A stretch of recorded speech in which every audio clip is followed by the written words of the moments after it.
Hej og velkommen her til Socrative, som findes på hjemmesiden socrative.com. Socrative det er et online værktøj, man kan bruge til at lave forskellige former for quizzer, og i samme forbindelse kan man også bruge det som et værktøj til at lave test af sine elever i det omfang, man måtte ønske det.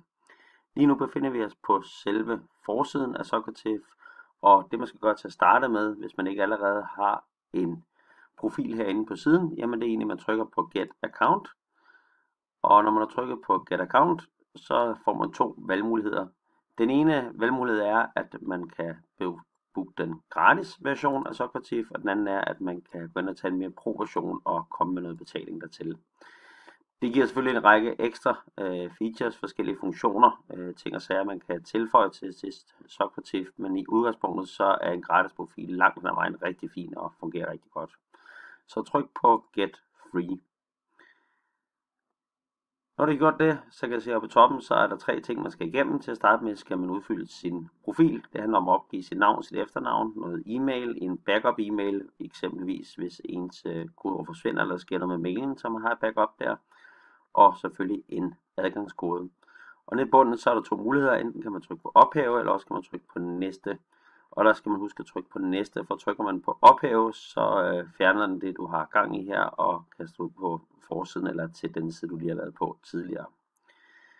Når du udfylder din profil, så lander du over på det, der hedder demografi. Her kan du blandt andet skrive, at det er dansk sprog, hvis du godt kunne tænke dig det. Det er dog ikke helt anbefalesværdigt, da den danske oversættelse ikke er 100% korrekt, og derfor kan det indimellem være lidt svært at forstå, hvad der menes med de forskellige felter. Men i udgangspunktet står den på den engelsksprogede version, og den er i hvert fald meget let at kunne arbejde ud fra.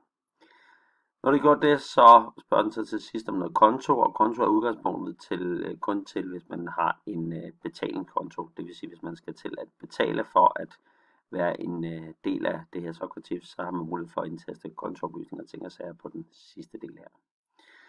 Så når man har kommet igennem her, så kan vi ellers lige sige, at vi hopper ud på forsiden igen. Og ude på forsiden, hvis vi går tilbage, når vi opretter vores profil, og vi har fået den aktiveret, og det virker, så får vi selvfølgelig mulighed for at kunne logge ind. Og der er to muligheder for at logge ind. Der er student login, og der er teacher login. Og det er selvfølgelig teacher login, vi benytter. Så når vi trykker på den, så beder den os om vores e-mail, altså som et brugernavn, det vi valgte, da vi oprettede os. Og den bliver også om en adgangskode. Og skulle man glemme det, så har man mulighed for at få nodstillet den. Man kan også logge ind med Google, hvis man ønsker det i stedet med sin Google-konto, hvis man har en sådan. Nu logger vi så ind på selve funktionen herinde i selve Socrative, og I kan se, at jeg har oprettet min konto, og når man har oprettet en konto, så får man automatisk tildelt det, der hedder et værelse.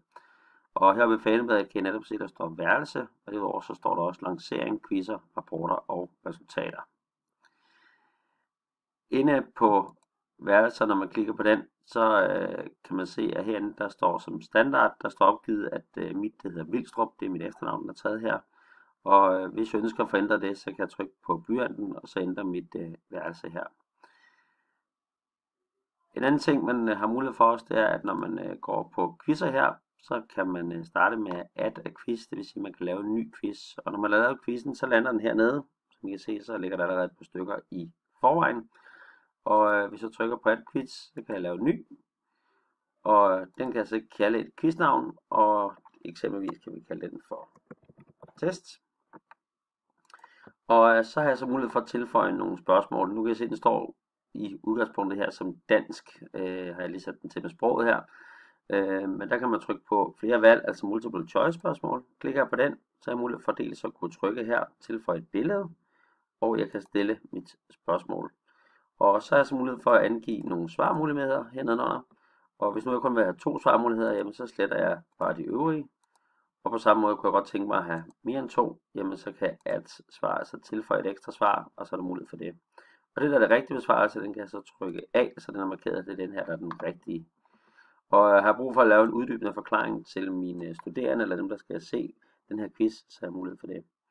Så kan jeg tilføje flere multiple choice spørgsmål. Jeg kan også tage noget sandt eller falsk, eller noget, hvor det blot kræver, at man svarer med en enkelt sætning. Eksempelvis noget, man skal forklare. Har jeg nu lavet flere spørgsmål, så kan jeg trykke på pilen herovre i siden op og ned. Det vil sige, hvis nu det her er spørgsmål 1, hvis jeg gerne vil have det til at være spørgsmål 2, så kan jeg trykke på pilen nedad, så flytter det sig. Og på samme måde kan man så rykke frem og tilbage. Ønsker jeg alligevel ikke det her, så kan jeg trykke på skraldespanden, og så sletter den det. Jeg kan også trykke hernede på kopi, og så opretter den automatisk et nyt multiple choice spørgsmål nedenunder. Nu står der spare her. Det er et meget godt eksempel på den forsøg på den danske oversættelse af at skulle gemme. Og i det her tilfælde her, nu har jeg altså ikke lige proppet nogle informationer ind i multiple choice. Det skal man gøre, for ellers så siger den, at nu kan jeg gemme det, medmindre jeg kommer til at gøre det.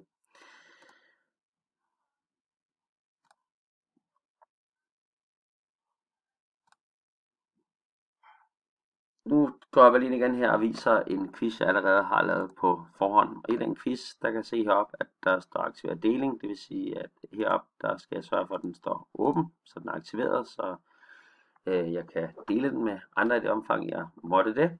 Og jeg kan så se, der er tilføjet nogle forskellige spørgsmål nedenunder. Når jeg har lavet min quiz, så skal jeg lancere den. Og det gør vi ved at trykke over på lancering.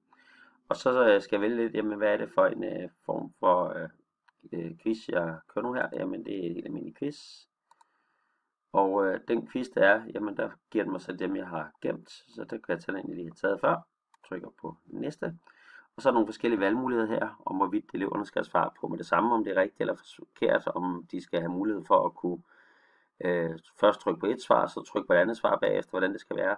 Eller om det er mig som underviser, altså lærer i det her tilfælde, som lidt skal styre selve processen, hvor hurtigt vi går fremad.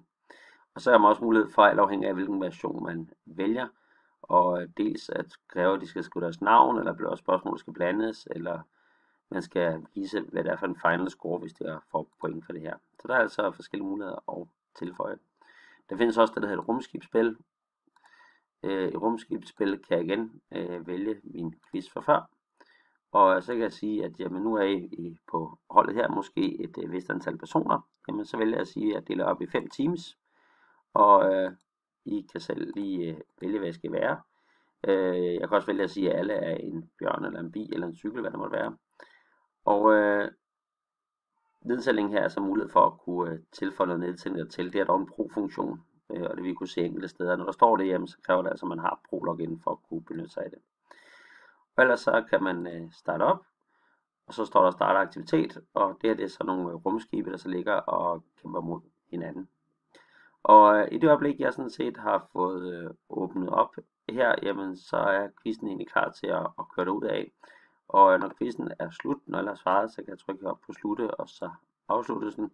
Og så kan jeg vælge at få en form for rapport. Jeg kan få et overblik over et diagram, der er på skærmen, eller jeg kan blive skudt tilbage igen til launch-knappen til at starte med. Som sagt er der de her rapporter her, og der kan man jo så gemme dem, bliver det muligt for, at de bliver arkiveret. Og så kan jeg jo så åbne op, hvis jeg vil prøve at se, hvordan gik det sidste gang, vi lavede den her quiz. Har eleverne forbedret, så går det ned ad bakke, går det fremad, hvordan det ser det ud. Så det er måden, de her ting de kører på.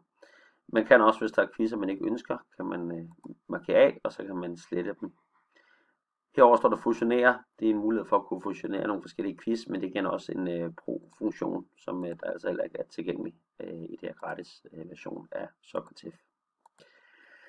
Så det var lige sådan en kort og meget simpel gennemgang af, hvilke muligheder der er. Der findes et hav muligheder, når man går ind i quizzerne og opretter dem. Så start med at få lavet nogle forskellige former for quizzer, forsøg at få dem lanceret.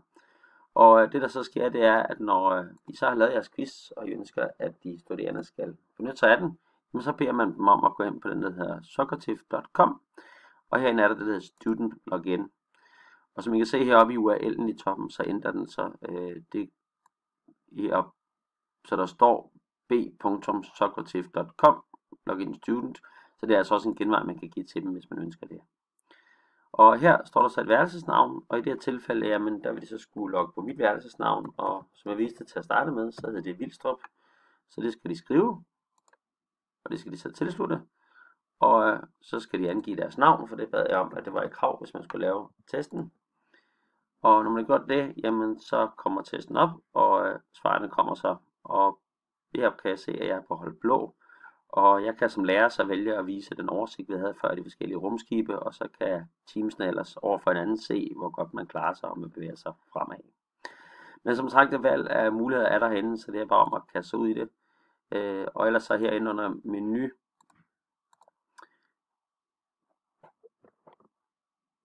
der har man også, når man hopper ind i Teacher, kan vi lige prøve at kigge en gang her, hvis vi hopper på Socrative igen, og hopper ind og logger tilbage med Teacher loginet.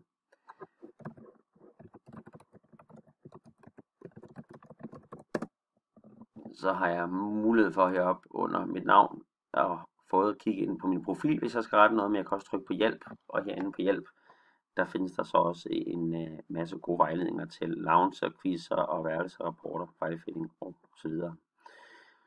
Så det er en mulighed, der også gør sig gældende. Og så vil jeg bare lige sige afslutningsvis, at inden under ens profil, der er det, man har mulighed for, som sagt, det her med demografi, at ændre sproget. Nu har jeg en quiz, der kører, så derfor kan jeg ikke, men ellers så vil man kunne lukke ned og så ændre det til engelsk i stedet. Og kontoen herovre, som sagt, jamen det her, hvor man har mulighed for at indsætte sine kortoplysninger, hvis man skulle vælge at købe en betalt løsning.